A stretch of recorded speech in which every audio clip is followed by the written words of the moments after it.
Good afternoon, Wall Street winners. It is Wednesday, October 22nd. It is after market close at just a little after 6 p.m. Eastern Time. And we've just heard from the U.S. administration. They've suggested they're going to sanction Russia's Rosneft and Lukoil in a push for Ukraine talks. So these are two companies that produce a significant amount of Russia's, call it black oil, the oil that is shipped to, well, again, we'll call them rogue nations in an effort to fund Russia's war against the Ukraine and really fund what is going on as a country in Russia to support the country to a greater extent from its natural resource, one of its largest, which is oil.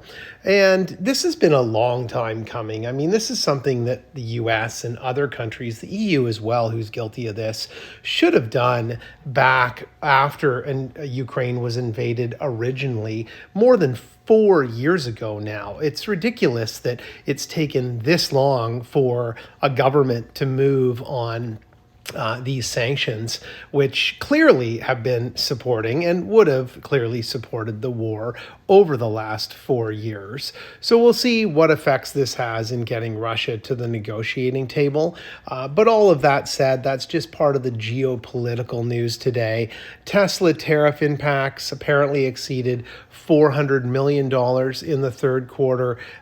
Tesla down in the aftermarket, even though its cash flow was 4 times what was expected. The rest of their numbers kind of came in pretty close to or in line. IBM fell on lukewarm growth numbers from Red Hat, its Linux software business, and other news that has happened today.